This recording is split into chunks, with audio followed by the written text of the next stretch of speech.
Movie की starting होती है एवेन्यू नाम के एक थिएटर से, जहां काम करने वाले तीन दोस्त जिनका नाम बैरी, रिचल और डैनी है, आपस में बात कर रहे होते हैं कि आधी रात हो चुकी है और अब उन्हें मूवी स्टार्ट करनी है, यानी कि शो स्टार्ट करना होगा। फिर हम देखते हैं कि वहां पर एक कपल टिकट लेने के लिए आ जाता है और उनके जाते ही एक छोटा बच्चा शो का टिकट लेने के लिए वहां पर आता है, लेकिन उसे ये कहकर मना कर दिया जाता है कि 18 साल से कम उम्र लोगों को मिडनाइट के बाद थिएटर देखने की इजाजत नहीं है। उसके बाद हम देखते हैं कि बैरी वहां पर आती है और उसे मूवी देखने से मना करती है। फिर बैरी का बॉयफ्रेंड आता है और उसे इंसिस्ट करता है कि वो उसके साथ मूवी देखने चले, जहां जॉश के दोस्त मैरी और सैम भी उनके साथ आकर बैठ जाते हैं। दूसरी तरफ हमें एक डिटेक्टिव दिखाया जाता है जो कि रेड नामी एक सीरियल किलर की तलाश में था। वहीं हॉल में उनका एक और दोस्त भी मूवी देखने के लिए आ जाता है। यहीं पर सैम उनको बताती है कि ये मूवी 40 साल पुरानी है और इसे बनाते हुए सच में काफी लोगों का खून हुआ था। अब यहाँ पर ये लोग इसी सीरियल किलर रेड की बात कर रहे होते हैं जिसे वो डिटेक्टिव ढूंढ रहा है। वो काउंटर पर जाता है और मूवी की टिकट लेता है और साथ ही साथ एक बंदे की पिक्चर भी दिखाता है जिससे कि वो लोग नहीं जानते थे। इसके बाद डैनी मूवी को प्ले कर देता है और मूवी के अंदर दिखाया जाता है कि कुछ लोग गाड़ी में जा रहे थे कि अचानक से गाड़ी का टायर फट जाता है और लड़का पास के एक घर में हेल्प मांगने के लिए जाता है। वहाँ पर एक लेडी उस घर का दरवाजा खोलती है और सीन बदलता है तो हम देखते हैं उस डिटेक्टिव के पास एक और डिटेक्टिव आकर बैठ गया है। मूवी में हम एक आदमी को देखते हैं जो कि औजार लेकर बैठा हुआ था और ये दो डिटेक्टिव्स आपस में बात कर रहे होते हैं कि जब से रेड गायब हुआ है ये उसके बाद उसकी पहली मूवी की स्क्रीनिंग है। मूवी में वो अजीब सा किलर उस गाड़ी वाले लड़के को मारकर कहीं ले जा रहा था। बाहर काउंटर पर ड्रिंक्स खत्म हो जाती हैं तो इसीलिए डैनी ड्रिंक्स लेने के लिए नीचे जाता है। अब बैरी मूवी देखते हुए बहुत ज्यादा डर जाती है और वो मूवी को छोड़कर बाहर आ जाती है।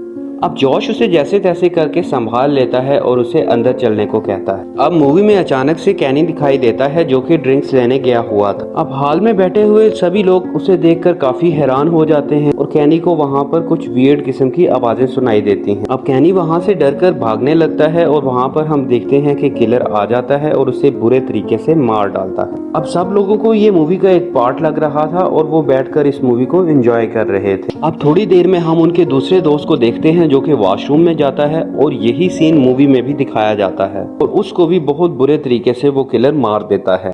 अब उसकी चीख सुनकर रेचल वहां पर जाती है, जाकर देखती है कि वहां पर फर्श पर खून ही खून पड़ा हुआ था। मूवी में थिएटर का काउंटर दिखाया जाता है जहां पर रेचल बिल्कुल अकेली खड़ी हुई थी। अब सभी लोग डर जाते हैं और वो काउंटर पर आते हैं जहां पर उन्हें कोई भी नहीं मिलता। इसके बाद वो सब लोग वॉशरूम में जाते हैं जहां पर उन्हें खून ही खून नजर आता है। अब वो सब लोग ये सब कुछ देखकर बहुत ज्यादा डर जाते हैं और थिएटर से बाहर निकलने की कोशिश करते हैं। अब वहाँ हम देखते हैं कि डिटेक्टिव उस छोटे बच्चे को ढूंढ लेता है जो कि थिएटर में मौजूद था। उसकी बहन के पूछने पर वो बताता है कि वो एक विंडो के जरिए थिएटर में आया है। अब हम डिटेक्टिव को देखते हैं जो कि गेट को तोड़ने की कोशिश करता है लेकिन वो बिल्कुल नाकाम रह जाता है। अब किसी के भी फोन पर नेटवर्क भी नहीं आ रहा था। अब बैरी उनको ये बताती है यहाँ पर एक इमरजेंसी डोर है जहाँ से एग्जिट किया जा सकता है। अब वो लोग इमरजेंसी डोर को खोलने की कोशिश करते हैं लेकिन वो भी नहीं खुलता और सब लोग बहुत बुरे तरीके से डर जाते हैं। अब डिटेक्टिव उन्हें बताता है कि किसी को परेशान होने की बिल्कुल भी जरूरत नहीं है, बस हम सब लोगों को मिलकर रहना होगा। और वो 5 साल पहले पेश आए हुए हादसे के बारे में उन सबको बताता है। वो कहते हैं कि एक मेंटल हॉस्पिटल में एक रेड नामी पेशेंट था जो कि 40 साल इस किलर वाली मूवी को देखे जा रहा था। इस खूनी मूवी को देखते हुए वो अपना हाथ काट लेता है। उस खून से वो फर्श पर कुछ लिखता है और वहाँ से गायब हो जाता है। अब पूरे हॉस्पिटल में खून ही खून पड़ा हुआ था। यहाँ पर हम देखते हैं कि रेड एक साइको सीरियल किलर बन चुका था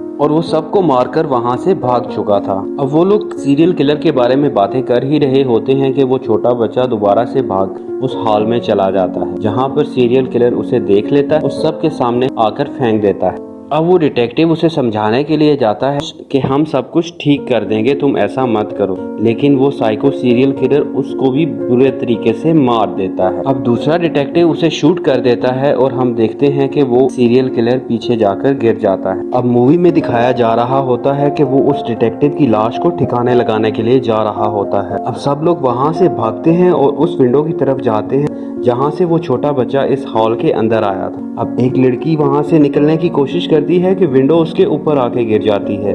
तभी हम देखते हैं कि सीरियल किलर भी वहाँ पे पहुँच जाता है अब डिटेक्टिव उस पर शूट करता है लेकिन उस पर इस चीज का कोई भी असर नहीं होता। अब हम देखते हैं कि डिटेक्टिव की गोलियां भी खत्म हो जाती हैं और ये सब देख के वो सब डर जाते हैं। अब हम उस किलर को देखते हैं जो कि उस डिटेक्टिव के पेट को बुरे तरीके से चीरते हुए सैम को भी मार डालता है।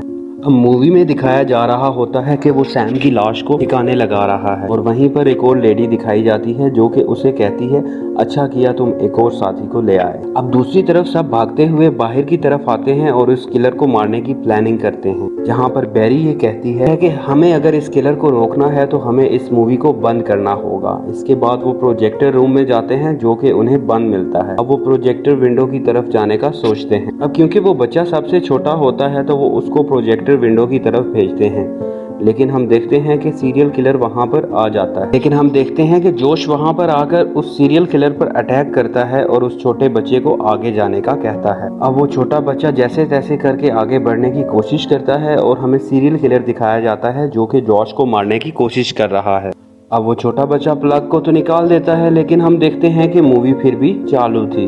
अब वहाँ पर दूसरे लोग भी आ जाते हैं और उनमें से एक आदमी उस प्रोजेक्टर को ही गिरा देता है और यहाँ पर हम ये भी देखते हैं कि जॉश उस किलर से बच जाता है और भाग जाता है। जिस आदमी ने वो प्रोजेक्टर गिराया था वो उसके नेगेटिव्स निकाल कर देखता है कि किलर अभी भी वहाँ मौजूद है और थोड़ी देर के बाद प्रोजेक्टर फिर से चलने लगता है।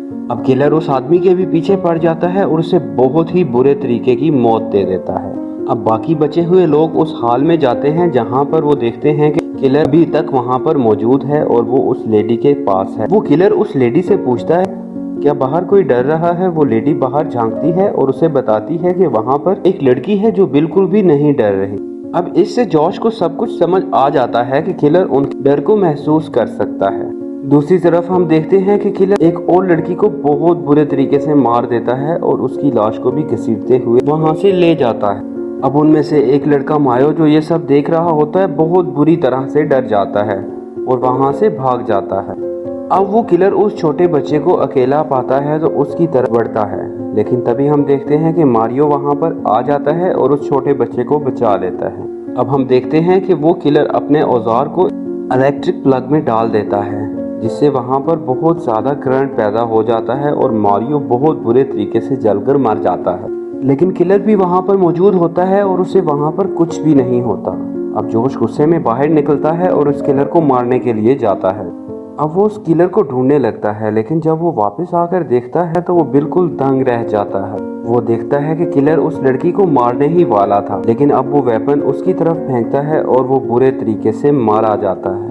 बैरी ये सब देखते हुए बहुत ज्यादा डर जाती है और वो वहाँ से बाहर आकर एक जगह पर छुप जाती है। वो छोटा बच्चा जो टीवी के पीछे छुपा हुआ था लेकिन सीरियल किलर उसे ढूंढ रहा था। बैरी आगे अपने छोटे भाई को समझाती है कि हमारा डर ही हमारी सबसे बड़ी कमजोरी है। अगर हम उस किलर से नहीं डरेंगे तो वो हमारा कुछ भी नहीं बिगाड़ सकता। अब वो दोनों अपनी आंखें बंद कर हॉल में बैठ जाते हैं। मूवी दोबारा से प्ले होती है जहाँ पर वो किलर उन्हें डराने की बहुत ज्यादा कोशिश करता है। अब किलर ये देखकर वहाँ से जा रहा था कि तभी बैरी अपनी एक आंख खोलती है जिससे किलर को पता चल जाता है कि वो उसे देख पा रही है। उसके बाद वो बैरी को अपने साथ ही मूवी में ले जाता है। अब बैरी एक रूम में बंद थी और वहाँ पे हम किलर को देखते हैं जो कि अब औजार को तेज कर रहा था। अब बैरी जैसे तैसे करके वहाँ से बाहर आती है और वो ये देखती है कि एक रूम में बहुत सारे लोगों को बांध कर रखा हुआ है। अब वो वहाँ जाकर जॉश से मिलती है और वो देखती है कि वो बहुत बुरी हालत में है। वो उसकी हेल्प करना चाहती है, लेकिन तभी वो लेडी पीछे से आती है और बैरी को बेहोश कर देती है। अब जब वो होश में आती है तो वो देखती है कि उसका छोटा भाई भी उसके साथ बंधा हुआ है। अब किलर वहाँ पर आ जाता है और उसे कहता है कि मैं तुम्हें धीरे धीरे तड़पा तड़पा कर मारूंगा। वो साइको किलर तो उसके पैर के नाखून ही उतारने लगता है, जिससे बैरी बहुत बुरे तरीके से डर जाती है। लेकिन वो किलर धीरे धीरे करके उसके सारे नाखून उतार देता है। लेकिन जब वो उसके दूसरे पैर के नाखून निकालने लगता है तो बैरी बिल्कुल भी नहीं डरती, जिसे देखकर किलर को बहुत ज्यादा गुस्सा आता है और वो बैरी को नीचे धकेल देता है। बैरी के हाथ में एक नोकीली सी चीज लगती है और मौका पाते ही वो उस किलर पर हमला कर देती है। अपने छोटे भाई को वहाँ से लेकर निकल जाती है। अब वो लेडी उसे पकड़ लेती है और उसका गला दबाकर उसे मारने की कोशिश करती है, लेकिन तभी उसका छोटा भाई उसे पीछे से आकर मार देता है और हम देखते हैं कि वो दोनों बहन भाई घर से बाहर निकलने लगते हैं, लेकिन किलर ने अभी भी उनका पीछा नहीं छोड़ा था और वो उनके पीछे भागने लगता है। यहाँ पर हम देखते हैं कि वो छोटा बच्चा गिर जाता है और बैरी आकर उसे उठाती है और जोर से चिल्लाती है। अब हम देखते हैं कि बैरी अपने भाई को उठाकर बाहर की तरफ फेंकती है और वो स्क्रीन से बाहर आ जाता है और यहाँ प्रोजेक्टर भी रुक जाता है। अब मूवी का तो यहाँ पर दी एंड हो गया था, लेकिन बैरी अभी भी मूवी के अंदर है और किलर के साथ है। अब थोड़ी देर के बाद वहाँ पर पुलिस आती है और वो बच्चा उन्हें सारी स्टोरी बताने लगता है, लेकिन वो बिल्कुल भी उस पर बिलीव नहीं करते क्योंकि वो एक छोटा बच्चा था और मूवी यहाँ पर एंड हो जाती।